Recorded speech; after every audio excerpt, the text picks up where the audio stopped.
The LSAT writing sample isn't worth spending any time on. In fact, you probably shouldn't even be watching this video right now. You should instead be doing actual LSAT problems that are scored.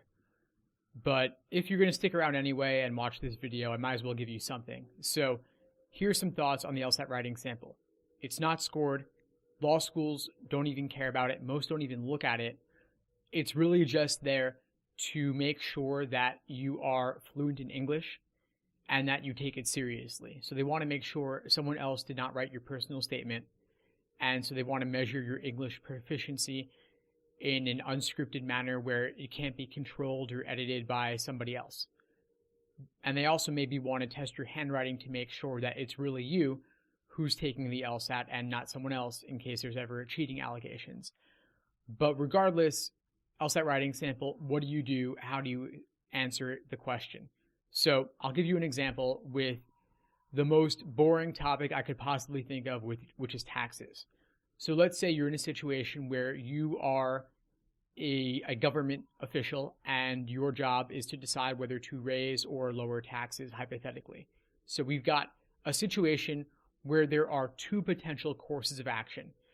Each potential course of action has a benefit and a drawback. So in the case of raising taxes, benefit is more tax money, more public infrastructure, better roads, better highways, better fire departments and police departments, better social services.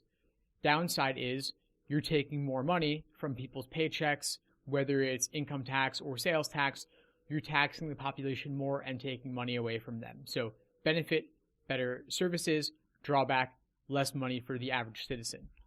But if you lower taxes, the benefit is more money in the pockets of the citizens, increased consumer spending.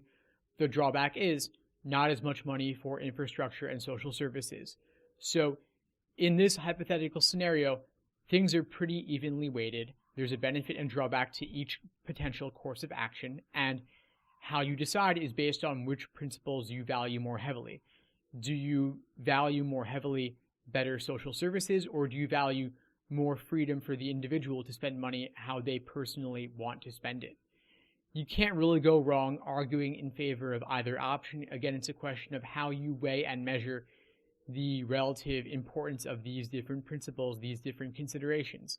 And for the LSAT writing sample, you want to choose one of the two courses of action, argue in favor of it, acknowledge that option's drawbacks, but still firmly come down on that side. So you pick one course of action, argue in favor of it, and again, acknowledge the drawbacks, but you still go ahead and choose that course of action anyway. So it's very important to clearly pick a side, but still make a reasoned and measured argument for that side while acknowledging the weaknesses of your side and the strengths of the other side.